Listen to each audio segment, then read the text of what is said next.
You make me come alive. It's why we praise you. You make me come alive. Come on, Manila, lift your voice. This is the moment. Everything changes. You are my breakthrough. I praise you. I praise you.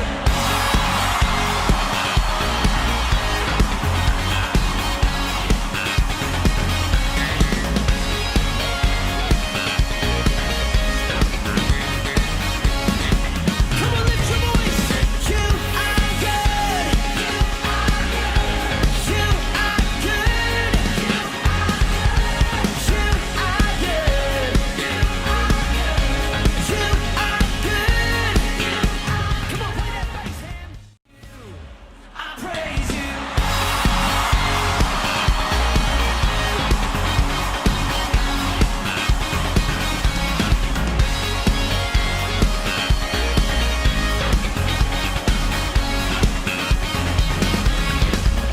So come on, everybody. It's time to celebrate. We will never stop singing. Oh, and lifting up your name. 'Cause you keep on loving me. And you cause my heart to sing. Yeah. You make me come alive. It's why we praise you. You make me come alive. Come on, Manila, lift your voice. This is the moment. Everything changes. You are my breakthrough. I praise you. I praise you.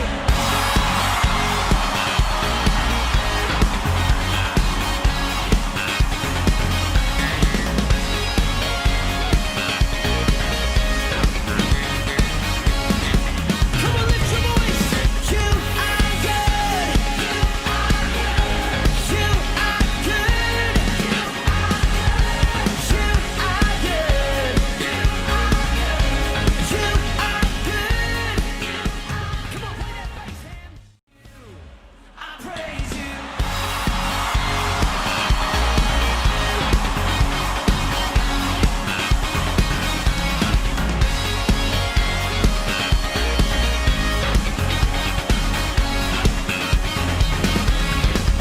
So come on, everybody. It's time to celebrate. We will never stop singing. Oh, and lifting up your name. 'Cause you keep on loving me. And you cause my heart to sing. Yeah. You make me come alive. It's why we praise you. You make me come alive. Come on, Manila, lift your voice. This is the moment. Everything changes. You are my breakthrough. I praise you. I praise you.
Welcome to our online Sunday service. To fully enjoy the experience and maximize our fellowship with each other, here are some simple guidelines. Please share the link of our Sunday live streaming on your Facebook account so that we can reach out and connect to more people. Also, we can be interactive during our online preaching. You can share your thoughts in the comment box or simply click the like sign or heart sign to let us know that you are watching. Every Sunday at 9 a.m., we will be having our silent time wherein we will be devoting a few minutes to be in the spirit of prayer before we start our worship service. During this, we will be praying for specific prayer points that will be flashed on our screens. We can also check the comments section to see some of our friends' personal prayer requests so that we can include them in our prayer. Stay connected. We are encouraging everyone to join our regular online live group fellowships facilitated by our live group leaders. Let's continue to encourage one another during this time. Donations for the COVID-19 relief are welcome. For those who want to help, please coordinate with our church treasurer, Sister Hilda Bakani, on Facebook or contact her at 0917-579-4605. Thank you in advance for those who are willing to help. For tithes and offerings, you may send them via online bank transfer. For more details of our bank account, again, please connect with our church treasurer, Sister Hilda Bakani, on Facebook or contact her at 0917-579-4605.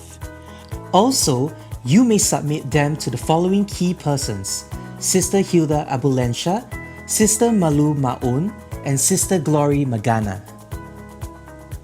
Please join us for our prayer bond daily between 7 p.m. to 9 p.m., which we can do individually or as a family.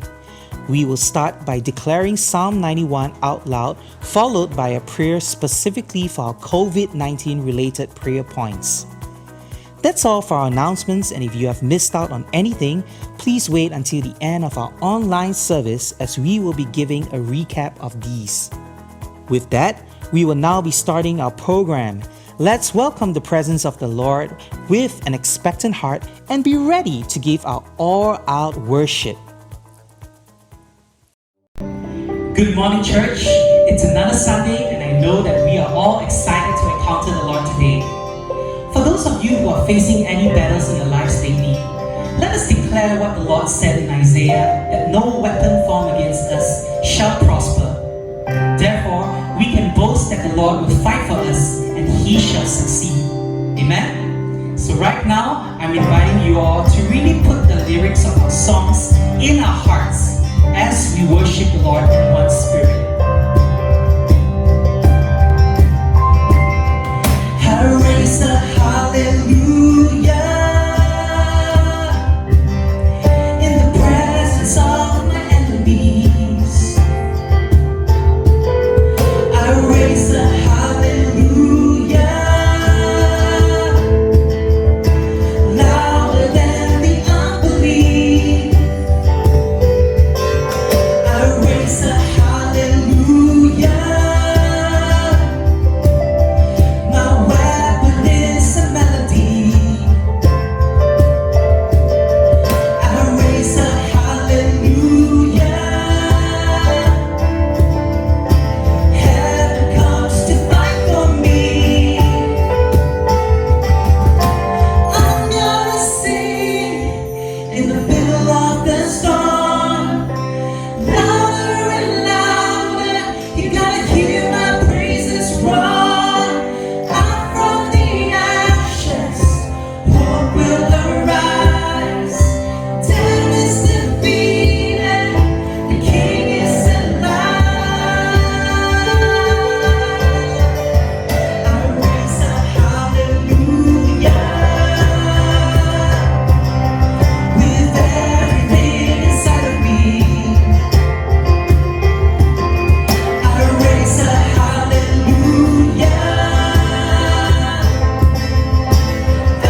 in the middle of the storm. Louder and louder, you're gonna hear my praises roar. Up from the ashes, hope will arise. Death is defeated, the King is alive. I'm gonna sing in the middle of the storm. Louder and louder, you're gonna hear my praises roar. Up from the ashes, hope will arise. Death is defeated, the King is alive. I raise a hallelujah. I raise a hallelujah. I raise a hallelujah. I raise a hallelujah. I raise a hallelujah. I raise a hallelujah. I raise a hallelujah. I raise a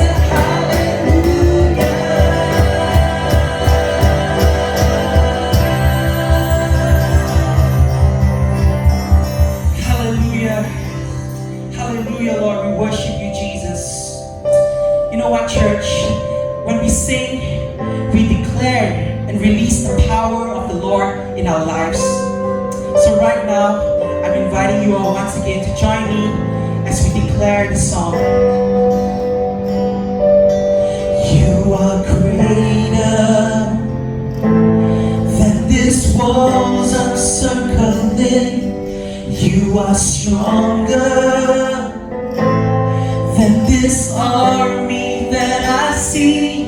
You are bigger, oh, than this mountains that I face. And I will choose to only praise you. You are greater than this walls I'm circling. You are stronger than this army that I see. You are bigger, oh, than this mountains that I face. And I will choose to only praise you.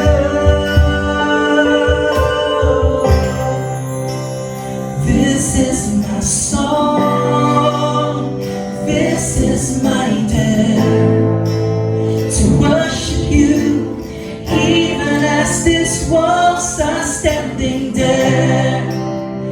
This is my song, this is my prayer, and I will declare, 'cause nothing is too hard for you. There's nothing you can do. I'll keep my eyes on you. I'll keep my eyes on you. 'Cause nothing is too hard for you. There's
crumbling down, down, down, down, down. They're coming down. Oh, and watch this wall start crumbling down, down, down, down, down, down. Even in the suffering, I'll sing. Even in my questioning, believe. You are always good, you're good to me, and I will sing.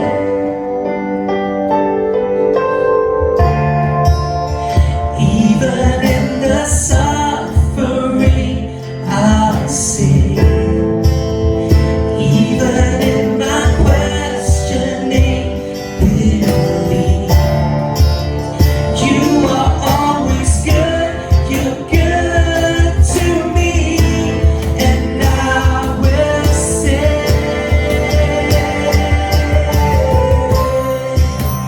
This is my song, this is my dance, to worship you, even as these walls are standing there. This is my song, this is my prayer, I will declare, 'cause nothing is too hard for you, there's nothing you can't do. I'll keep my eyes on you, I'll keep my eyes on you, 'cause nothing is too hard for you, there's nothing you can't do. I'll keep my eyes on you, and watch this wall start crumbling, and watch this wall start crumbling, oh, and watch this wall start crumbling, and watch this wall start crumbling down, down, down, down, down.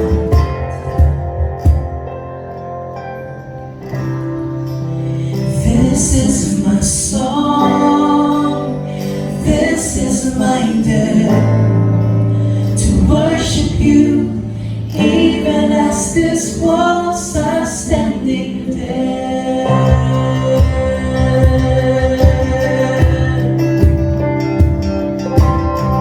When all I see is the bad, you see my victory.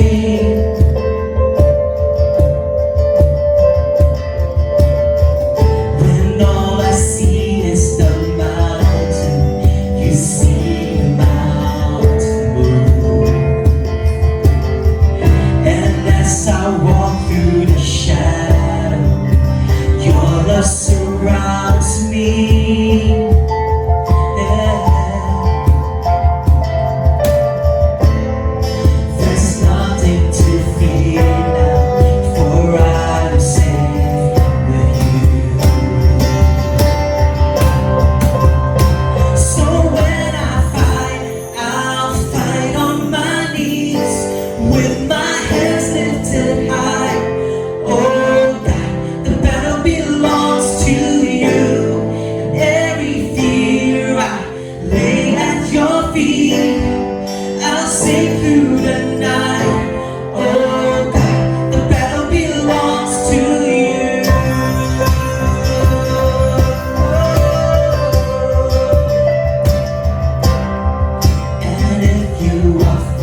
You go before us. Nothing can stand against the power of our God. You shine in the shadow. You win every battle.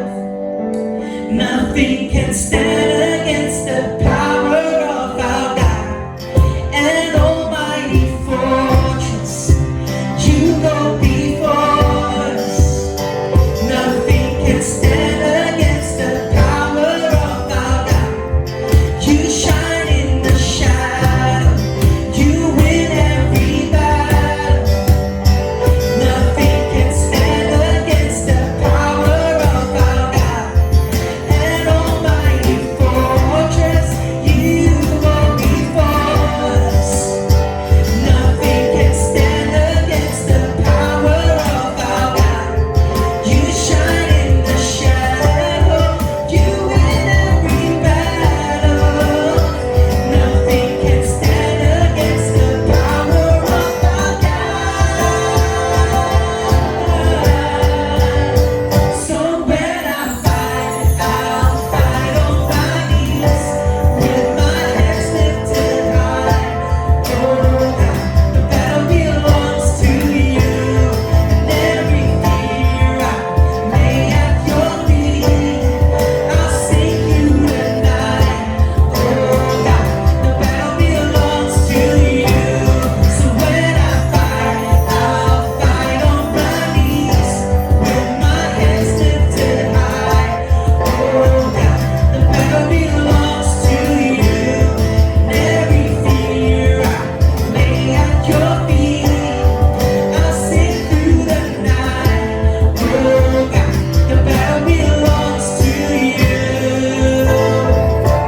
Oh God, the battle belongs to you. Oh God, the battle belongs to you.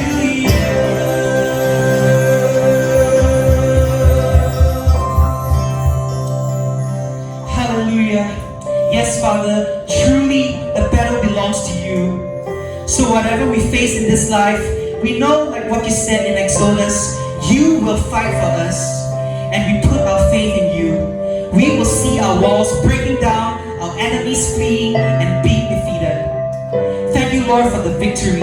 And as you speak today, we can just rest in your word and enjoy your presence. Be with us, Holy Spirit. In Jesus' name we pray, and everyone will say, Amen.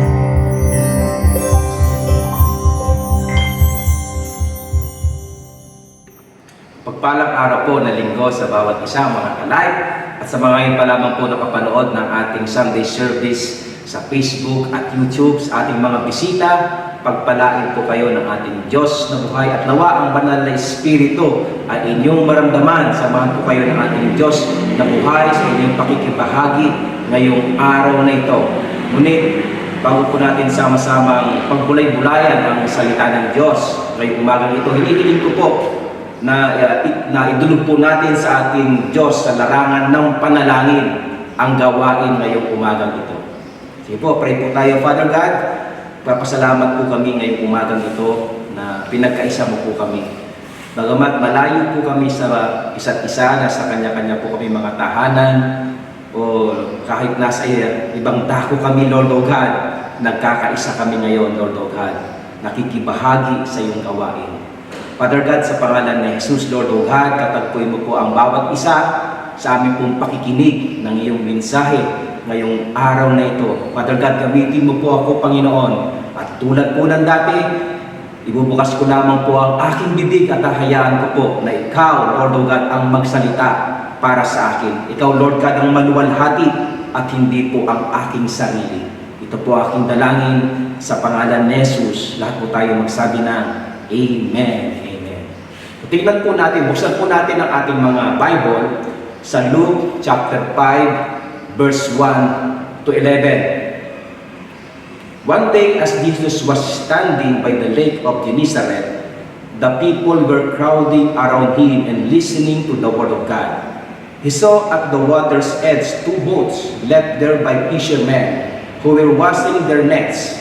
He got into one of the boats, the one belonging to Simon, and asked him to put out a little from shore. Then he sat down and taught the people from the boat.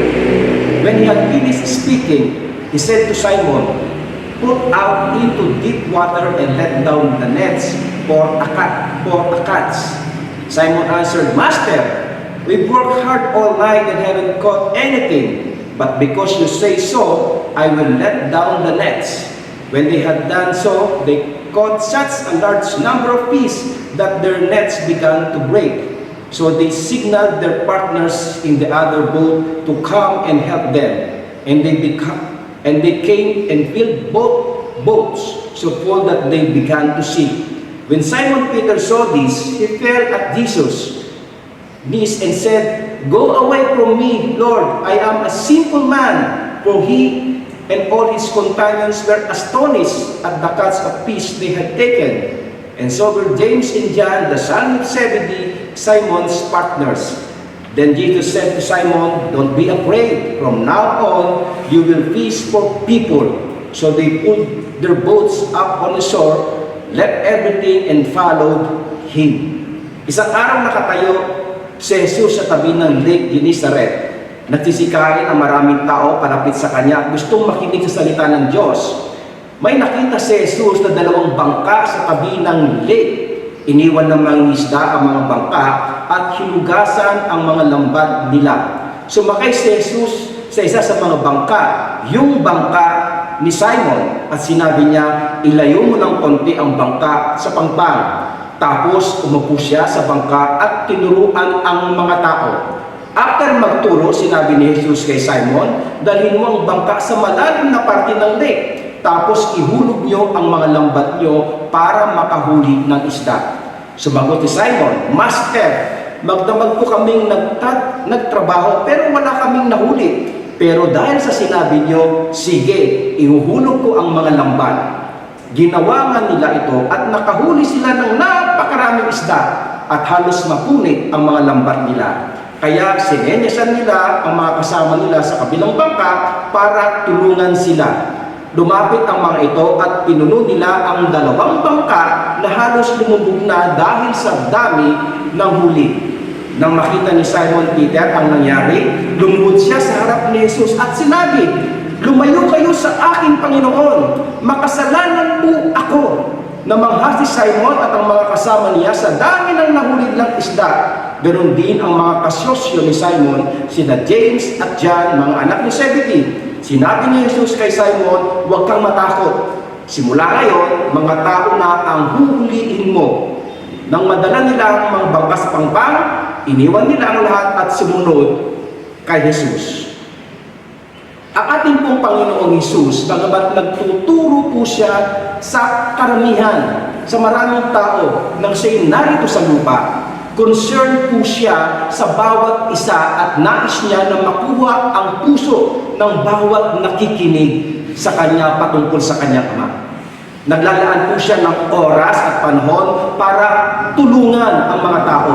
Ang kanyang purpose ay matransform ang mga ito, ang mga tao, mabago ang isang tao na iwanan nito ang mga maling gawain na hindi kaaya-aya sa paningin ng Diyos. Ang kalaunan ay humayo ito at ihayag ang kanyang mensahe ng pagpapatawad at kanyang pagmamahal sa lahat ng tao. Kung ano ang ginagawa ng ating Panginoong Hesus noong siya'y narito sa lupa ay patuloy niya pong ginagawa hanggang ngayon sa mga taong nakikinig ng kanyang salita, nagbukas ng kanilang puso, nanampalataya sa kanya at tinanggap siya bilang kanilang Panginoon at tagapagligtas ng kanilang buhay. Sabihin mo sa katabi mo, sabihin niyo po sa katabi niyo ngayon, tayo yun. Amin po ba? Tayo yun. Sa ating pong nabasa sa Luke chapter 5 verse 1 to 11, ito po ay kakaiba sa book of Matthew chapter 4 verse 18 to 22 at gayon din sa Mark chapter 1 verse 16 to 20, na kung saan mababasa po natin doon na busy sila Simon at ang kanyang kapatid na si Andres na naghahagis ng lambat sa lawa. Nakita po sila ni Jesus at sinabi niya sa kanila, "Sumunod kayo sa akin at gagawin ko kayong mga mangingisda ng tao." At iniwan po nila ni Simon at Andres ang kanilang mga lambat at sumunod kay Jesus. Ngunit dito po sa Book of Luke, nabasa natin na busy si Simon at Andrew at magdamag silang nanghuli ng isda, pero wala silang nahuli ni isang isda. Kaya iniwan na lang nila ang kanilang mga bangka sa pampang at hinugasan ang kanilang mga lambat. Nang makita ni Jesus yung isang bangka na pagmamayari ni Simon, sumakay po siya dito at inutusan niya si Simon na ilayo ng konti yung bangka sa pampang, at habang busy si Simon na nililinisan niya ang kanyang lambat, ginamit naman ni Jesus ang kanyang bangka upang pangaral at ihayag ang salita ng Diyos. Isa po sa pinakamahalagang gamit ng isang mangingisda ay bangka. Kahit na maayos ang lambat, walang butas, walang punit, pero pag sira ang bangka, hindi sila pwedeng pumalaot sa dagat kahit magandang panahon. At hindi rin po basta-basta pinagkakatiwala ng isang mangingisda ang kanyang bangka sa kani-kanino lang, lalo na kung hindi niya ito kilala. Pero si Simon, pinahiram niya kay Jesus ang kanyang bangka at ginamit ng ating Panginoong Jesus ang bangka para mangaral ng salita ng Diyos. Sabi nga po ni Dr. J. Vernon McGee, every pulpit is a fishing boat, na kung saan ito ang lugar upang maghayag ng salita ng Diyos at manghuli ng mga isda, mga tao na makakakilala sa Diyos at dadalhin sa loob ng iglesia upang lubos na makakilala ang ating Diyos at magkaroon ng matibay na relasyon sa Kanya. Ang title po ng aking mensahe ngayong umaga ito ay Be a Fishers of Men. Isang mangingisda na handang maglingkod sa Diyos, handang magpagamit sa Diyos, at handang maghuli ng mga kaluluwang dadalhin sa loob ng iglesia at patuloy na aalagaan ang mga nahuling kaluluwa. Ituturing na higit pa sa isang kapatid hanggang sa pagdating ng ating Panginoong Jesus. Amen po ba? So tatalakayin po natin how to become a fishers of men. Paano maging mangingisda ng tao? Una po, we have to exercise our faith. Exercise your faith. Ang ating po pananampalataya ay katulad din ng ating katawan. Manghihina po tayo kung hindi tayo nag-exercise, kung hindi po tayo kumikilos. Ihina ang ating mga muscles. Hindi natin makakayanan bumuhat ng mga mabibigat na bagay. At kaya, kung dumating po ang oras na dumating ang mga pagsubok, problema sa ating buhay, madali tayong bibigay. Hindi natin kayang buhatin ang mga mabibigat na problema na dumarating sa ating buhay. Leader, pasensya ka na, hindi ako makatagal sa fellowship ngayon kasi may pinagdadaanan ako. Pastor, pasensya na po, matagal po ako hindi makaka-attend ng church kasi meron po akong pinagdadaanan, hindi po ako makakadalo sa gawain. Kapatid, kailangan mo i-exercise ang iyong pananampalataya. Kailangan mong ipamuhay, kailangan mong i-apply ang pananampalataya na meron ka. Yung mga salitang narinig mo, na ibinahagi sa iyo ng leader mo, ng iyong pastor, kinakailangan po natin balikan yon at muli natin pag-aralan at i-apply po natin, ipamuhay po natin sa ating sarili. So nakakalungkot kung minsan, nakakarinig po tayo ng gano'n, hindi po ako, pastor, hindi po ako makakadalo sa fellowship, may pinagdadaanan po kasi ako. So, hindi ba mas lalong dapat po na tayo dumalo, makarinig ng salita ng Diyos kung isang tao ay dumaraan sa mga problema at suliranin, mga pagsubok sa buhay. Hindi po dahilan na magkaroon ka ng problema, suliranin, upang hindi ka dumalo at upang hindi ka makapakinig ng salita ng Diyos. Amen po ba? Sabi po sa Matthew chapter 6 verse 33 and 34, kaya unahin ninyo ang mapabilang sa kaharian ng Diyos at ang pagsunod sa Kanyang kalooban, at ibibigay niya ang lahat ng pangangailangan ninyo. Kaya huwag na kayong mag-alala tungkol sa kinabukasan dahil ang bukas ay may sarili ng alalahanin. Sapat na ang mga alalahanin dumarating sa bawat araw. Kung may mga problemang dumarating sa ating buhay, dapat ine-exercise natin ang ating pananampalataya. Dapat nakikita, hindi yung masigla ka lang. Kung may mga blessings na dumarating sa iyong buhay, praise the Lord ka ng praise the Lord kung mayroong mga blessings. Pero kung dumating ang problema, hindi na may pinta ang mukha. Wala ka ng ganang dumalo sa mga fellowship, hinang-hina ka na. Sa ating pong nabasa, habang nasa bangka si Jesus at nangangaral, nakikinig naman si Simon Peter. At habang napapakinggan niya ang pangangaral ng ating Panginoong Hesus, sa maikling oras ng kanyang pakikinig, naniwala at nanampalataya siya sa ating Panginoong Hesus. Tingnan po natin sa Romans chapter 10 verse 17. Sabi po, kaya nga nagkakaroon ng faith ang tao pag naririnig niya ang mensahe. At naririnig ang mensahe pag pinipreach si Christ. Consequently, faith comes from hearing the message, and the message is heard through the word about Christ. Alam ni Lord ang laman ng puso ni Simon, ang pangangailangan ni Simon nung siya'y nakinig sa ipinapangaral ng ating Panginoong Hesus. Ano ang desires ng puso ni Simon namang oras na yon? Ang makahuli ng isda. Kaya nga inaayos niya, nililinisan niya yung kanyang lambat para muling pumalaot at baka sakaling makahuli na sila ng isda. Nang matapos ng mangaral ng ating Panginoong Hesus, sinabihan niya si Simon na ihulog ang lambat sa malalim na parte ng lawa. Anong sabi ni Simon? Master, magdamag po kaming ng isda pero wala kaming nahuli. Pero dahil sa sinabi mo, sige po Lord, ihuhulog ko po. Amen? Dahil nakinig at nagkaroon ng pananampalataya si Simon, sumunod siya.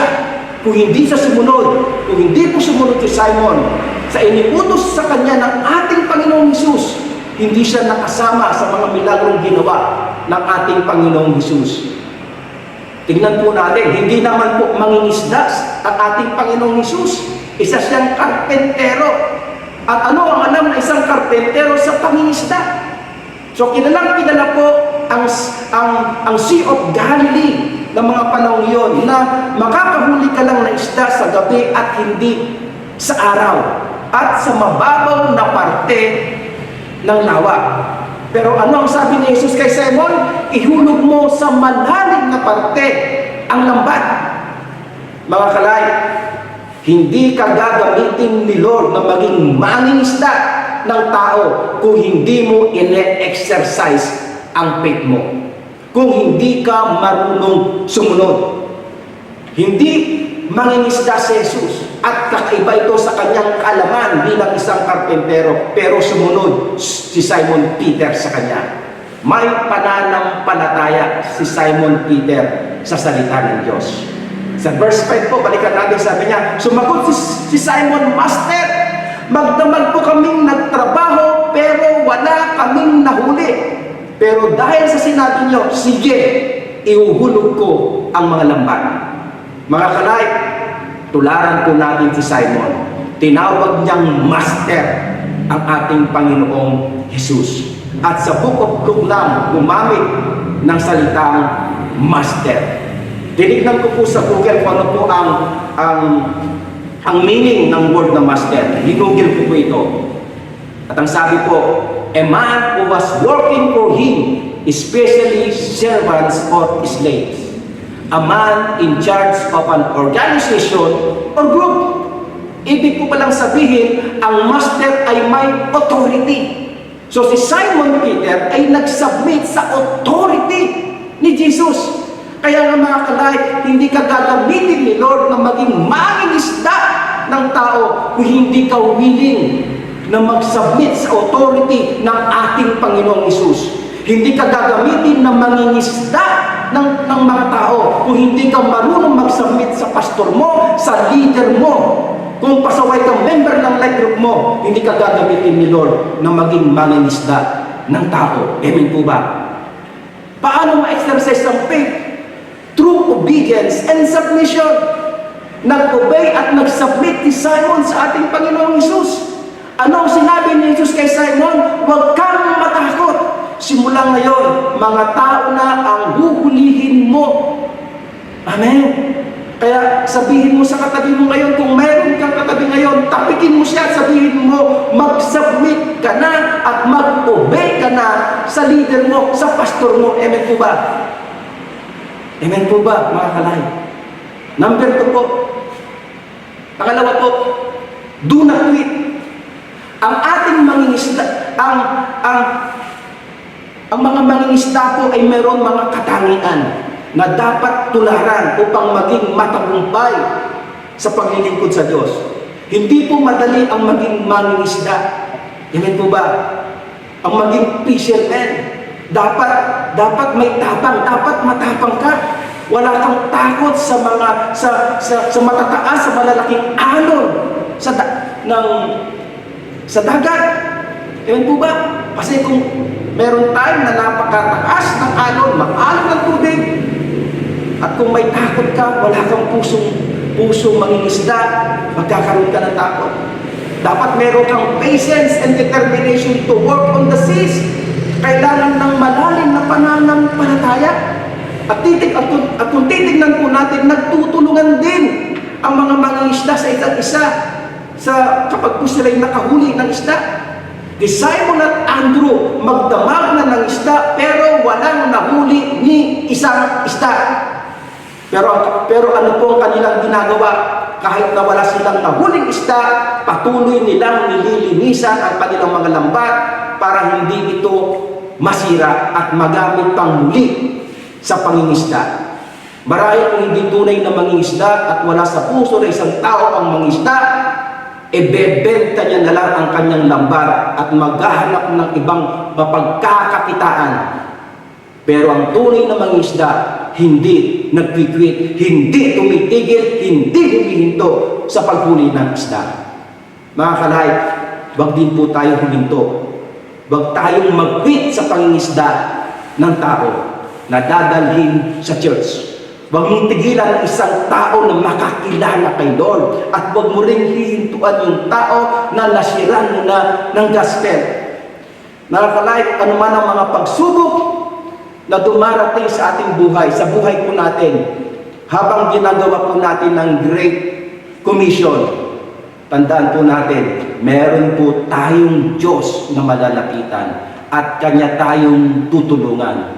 At may nakahandang reward sa ating paggawa ng mabuti para sa Panginoon. Ano po sabi sa Galatians chapter 6 verse 9 and 10? Huwag tayong mapagod sa paggawa ng mabuti kasi dadating ang time na aani tayo kung hindi tayo magsasawa. Kaya dapat tayong maging mabuti sa lahat ng tao, sa lahat ng pagkakataon, lalong-lalo na doon sa mga kapatid nating nagtitiwala kay Christ. Kaya huwag tayo huminto, mga kalayat, sa paggawa ng mabuti sa lahat ng tao at sa lahat ng pagkakataon. Huwag nating tigilan, ipadama ang pagmamahal ni Lord sa mga taong nasiran na po natin ng gospel. Lalo na yung mga taong tumanggap na kay Lord at dinidisciples na natin. Huwag po natin silang hihintuan. Amen po ba?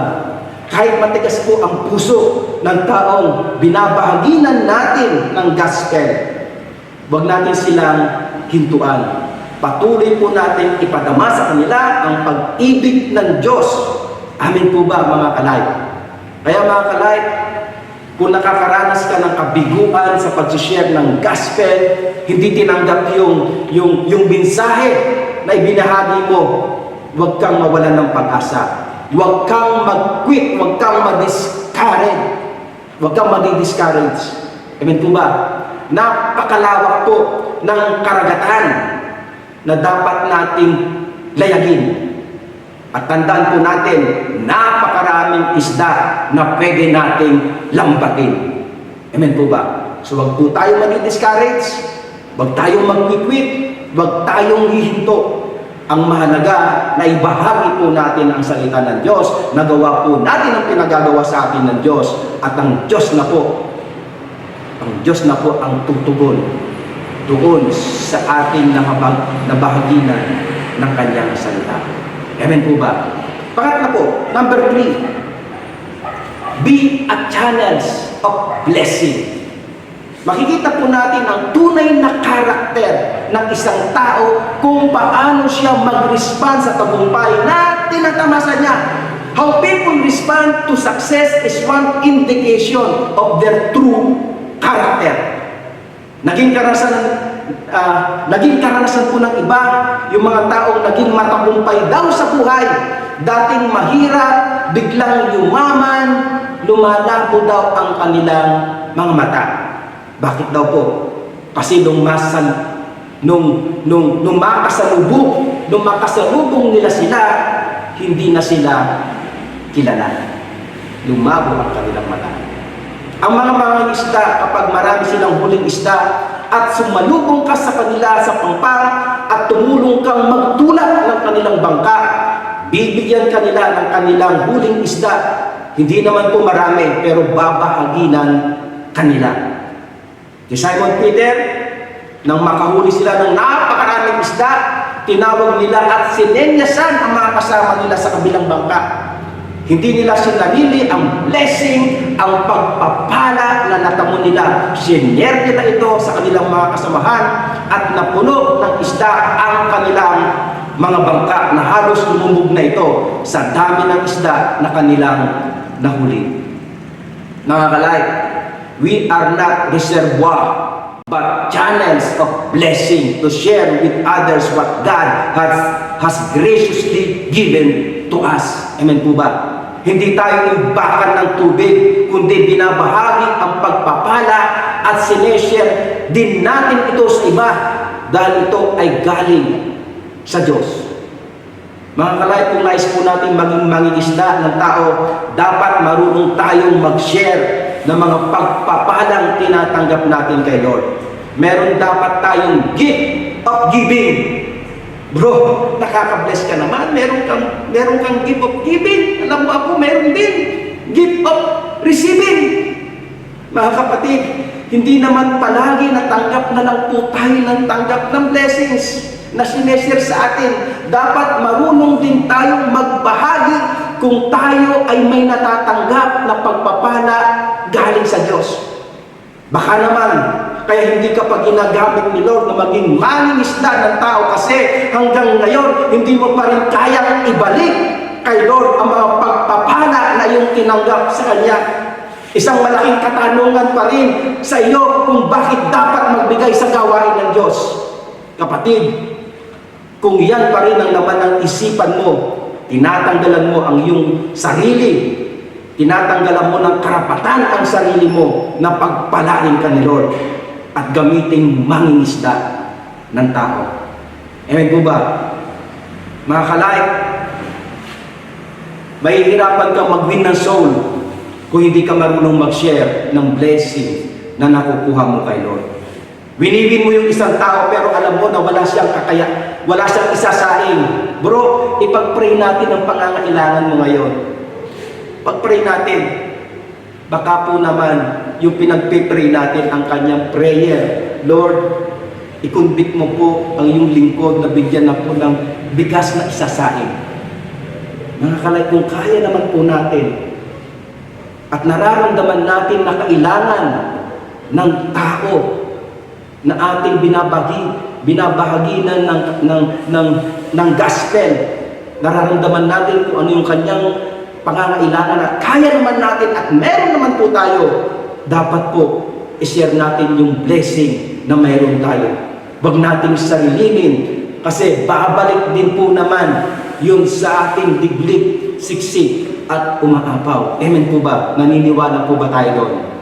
Ang sabi po sa Hebrew chapter 13 verse 16, at huwag nating kalimutan ang paggawa ng mabuti at pagtulong sa iba dahil ang ganitong uri ng handog ay kalugod-lugod sa Diyos. So napiplis pala si Lord kung tayo tumutulong sa mga nangangailangan.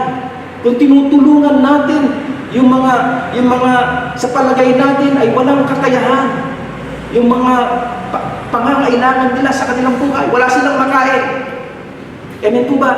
Kailangan po na ipapadama natin sa taong miniwin natin kay Lord ang pagmamahal ni Lord sa kanila. Maniniwala sila sa Diyos, sa Diyos ng pag-ibig na ating sinasamba. Kung tayo po, kung mismo sa atin, nakikita sa atin na mayroon tayong pagmamahal doon sa taong binabahaginan natin ng gospel. Amen po ba? Dapat nating malaman, mga kanay, sino ba ang pinagpala ng Diyos? Yung binigyan o yung nagbigay? Sabi po sa Proverbs 22 verse 9, "The generous will themselves be blessed, for they share their food with the poor." Ang mahirap ay bahaginan mo ng pagkain at tiyak na ikaw ay pagpapalain. Amen. Amen po ba? Sa 1 John chapter 3 verse 16 to 18 ay mababasa naman natin na ganito. Sa ganitong paraan natin malalaman ang tunay na pag-ibig. Ibinigay ni Jesucristo ang kanyang buhay para sa atin. Kaya dapat din natin ialay ang ating buhay para sa ating mga kapatid. Kung meron man sa atin ang nasa mabuting pamumuhay at nakikita ang isang kapatid na nangangailangan, ngunit hindi naman niya ito tinutulungan, masasabi ba natin na sumasa kanya ang pag-ibig ng Diyos? Mga anak, huwag tayong magmahalan sa salita lang, kundi ipakita natin sa gawa na tunay tayong nagmamahalan.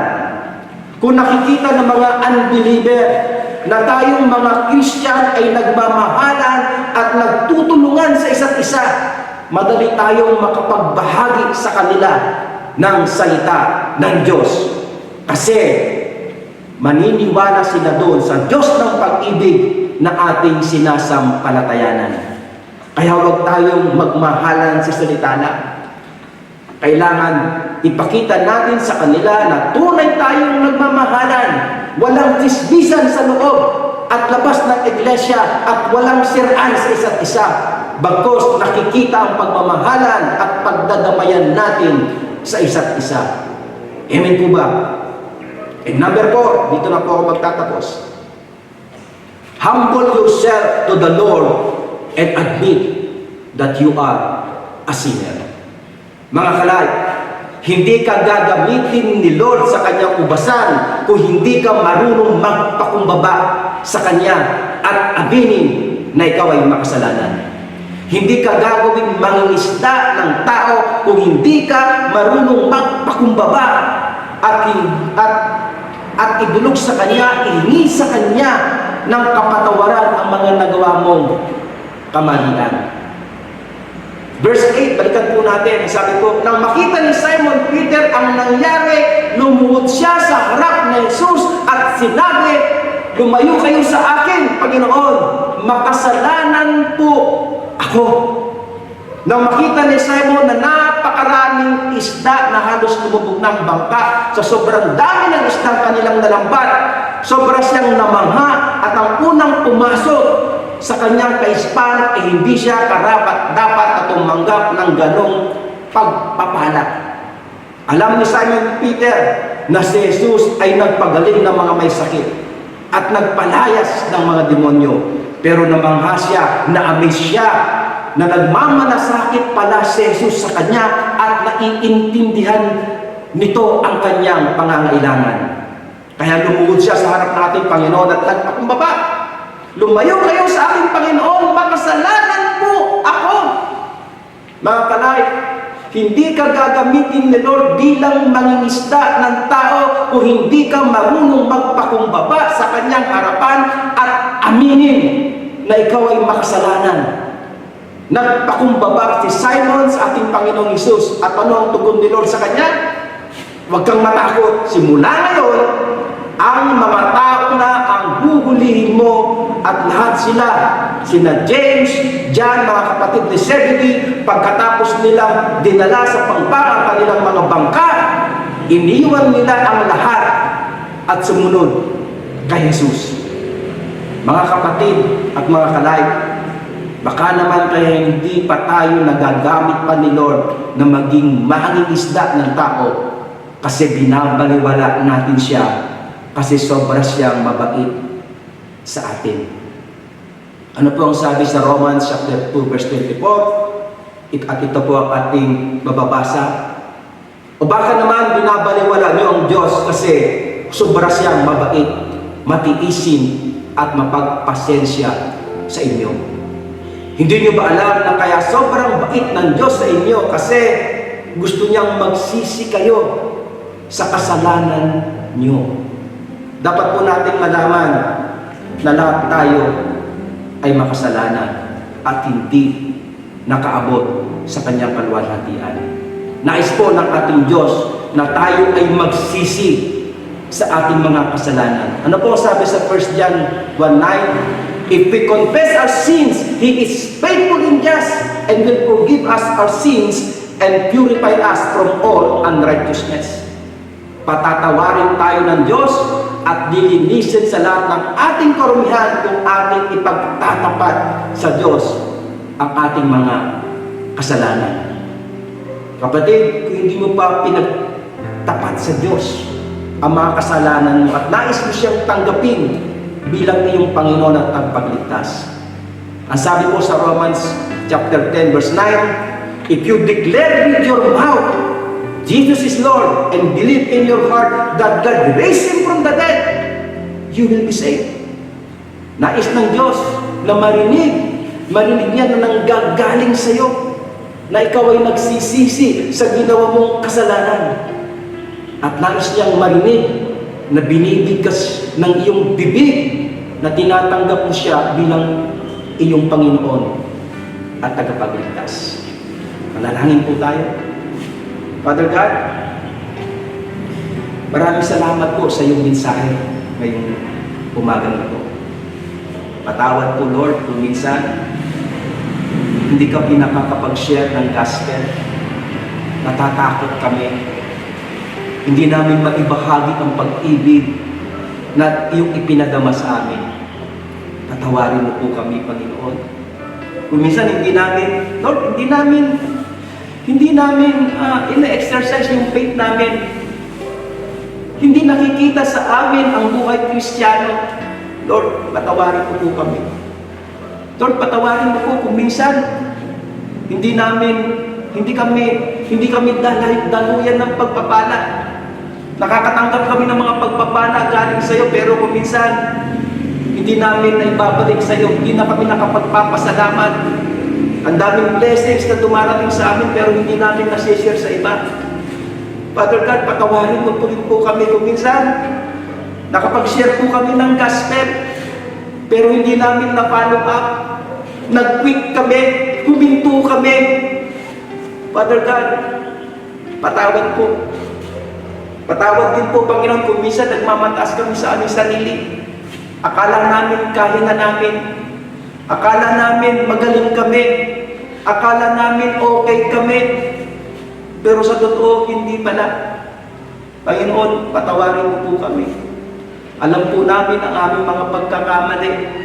Dapat po pala namin sundin ang utos mo, ang Great Commission. Panginoon, patawad po. Patawad po, Lord O God. Sa narinig po namin, Lord O God, gagawin po namin ang aming kakayahan. Gagawin po namin ang aming bahagi para makapagbahagi, para ma-share ang iyong salita, Lord O God. Alam po namin, tutulungan mo po kami. Ikaw ang Diyos, Lord O God, na mapagpatawad. Humihingi po kami ng kapatawaran sa lahat ng aming nagawang kasalanan at baguhin mo ang aming buhay, Lord. Nais po namin maging mangingisda ng tao. Ayaw na po namin umupo lang sa simbahan. Ayaw na po namin na tagapakinig lang. Nais po namin maging bahagi ng iyong kingdom. Maging bahagi ng paglilingkod, Lord O God. Hallelujah. Patawad po, Panginoon. Patawad po. Mga kalay, kung ikaw ay ngayon pa lamang nanood ng gawain na ito, saan ka man naroon ngayon, nandun ka man sa iyong bahay, nasa loob ka man na iyong sasakyan, kung nais mo na isuko ang iyong buhay kay Lord, kung nais mo na magpagamit sa Kanya, Kung nais mo na gamitin ka ni Lord na maging mangingisda ng tao, pwede kang lumapit sa Kanya ngayon. Idulog mo ang iyong sarili sa Kanya, humingi ka ng tawad sa Kanya, at ialay mo ang iyong sarili sa Kanya. Napakabuti ng ating Diyos. Napakabuti ng ating Diyos, mga kapatid. Sige po, mga kalay, mga ngayon pa lamang po napapanood ng gawain na ito.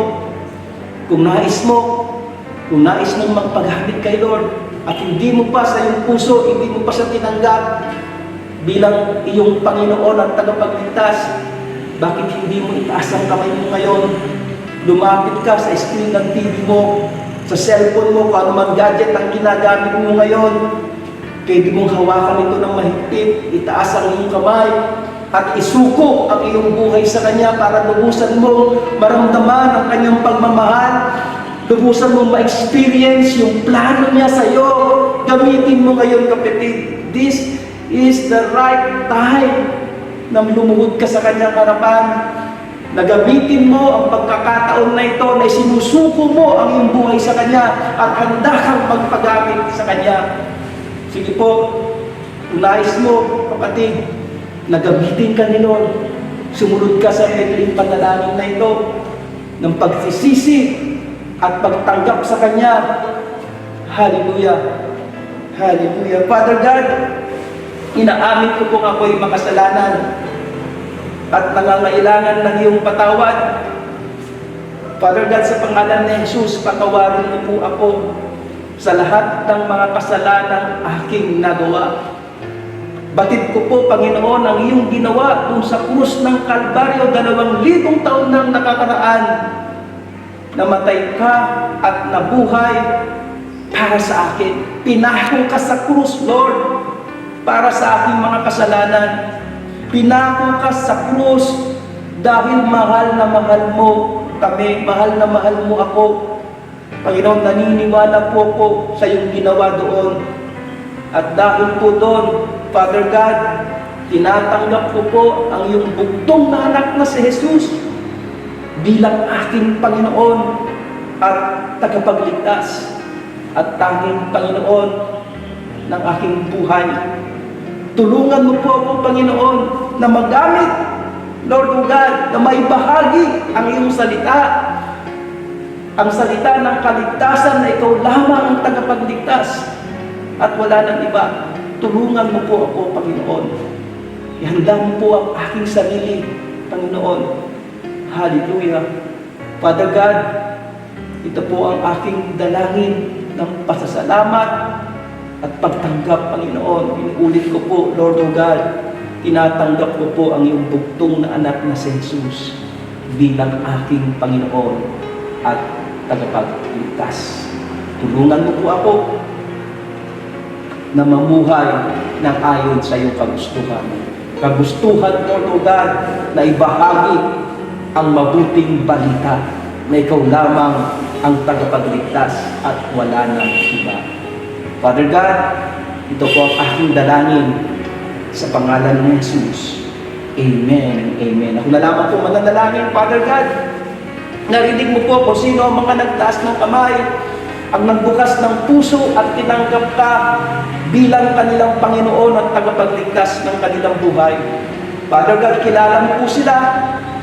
Lord, alam mo ang desires ng kanilang mga puso. Father God, sa pangalan ni Jesus, ipagkaloob mo po anuman ang desires ng kanilang mga puso, ipagkaloob mo po sa pangalan ni Jesus. Dalangin ko po na pagpalain mo po sila at patuloy nilang maramdaman ang iyong pag-ibig, ang iyong pagmamahal. Lord O God, dalangin ko po, Panginoon, na damayan mo sila, samahan mo sila sa kanilang paghayo, sa kanilang pangingisda ng mga kaluluwa na dadalhin sa iglesia at tuturuan, kasabayan ng journey, Panginoon, na lalo kanilang makilala. Father God, maraming pong salamat sa umagang ito. Pagpalain po ang lahat ng nakibahagi ng gawain na ito, Panginoon. Pagpalain mo po sila sa pangalan ni Jesus. Ang buong isang linggo, Lord O God, ang buong buwan, Lord O God, ng November ay pagpapala, Lord O God. Kung paano mo kami pinagpala ang nakaraang buwan, Lord O God, ganun din, pagpapala, uulan ng pagpapala ang buwan ng Nobyembre para sa aming lahat, Lord O God. Thank you, Lord O God. Maraming pong salamat, Panginoon. Ito po ang aking dalangin, ang ating dalangin sa pangalan ni Jesus. Lahat po tayo magsabi ng Amen and Amen and Amen. Oh, hallelujah. Kapatid, kung kayon ka lang, kung naramdaman mo sa iyong puso na tinanggap mo si Lord bilang iyong Panginoon at tagapagligtas, pwede kang makipag-ugnayan sa aming Facebook, mag-message ka doon at merong sasagot sa iyo. Kung meron ka mga katanungan, merong sasagot ng iyong mga katanungan. Maraming pong salamat sa inyo lahat, sa lahat po na nakibahagi. Pagpalain po tayong lahat ng ating Diyos na buhay. Jesus loves me, this I know. Jesus loves me, this I know. I won't forget. The Bible says that He loves me so. It was just 3 nails that held Him on that cross. But God was not restrained, but He was there by choice. And as He gave His life for a world He loved, so the earth replied in this age-old song. Jesus loves me, this I know. Jesus loves me, this I know. I won't forget. The Bible says that He loves me so. Yes, Jesus loves me, and His love won't forsake me, I know. Oh yes, Jesus loves me, oh He loves me so. Yes, Jesus loves me, and His love won't forsake me, I know. Oh yes, Jesus loves me, oh He loves me so. It was just 3 days, but it changed our world. For when there seems no way from the grave, He rose. Jesus loves me, this I know. Jesus loves me, this I know. I won't forget. The Bible says that He loves me so.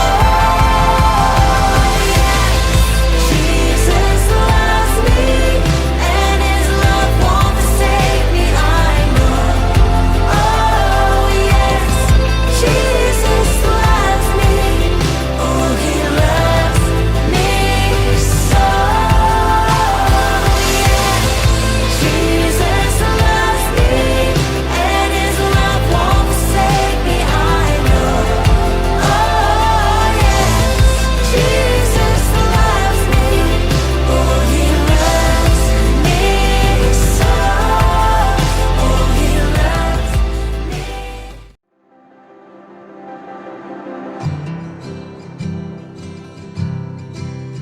It was just 3 words, but it changed my life. Just a childlike truth that consumed my mind. From my life's first breath till the day I rise, all I need to know is this age-old line. Jesus loves me, this I know. Jesus loves me, this I know.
was just 3 days, but it changed our world.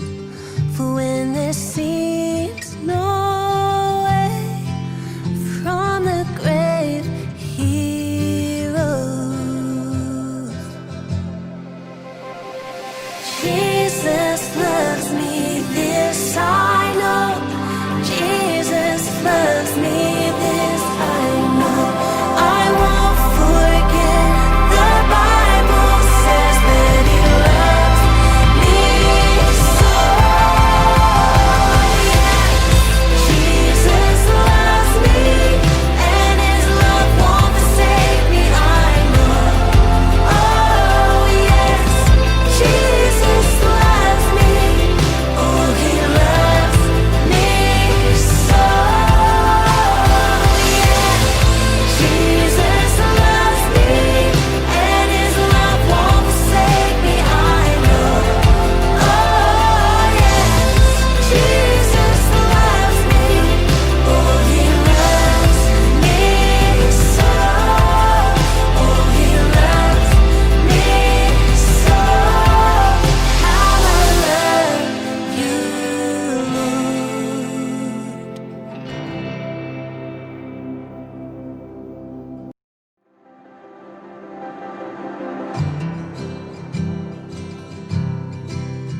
It was just 3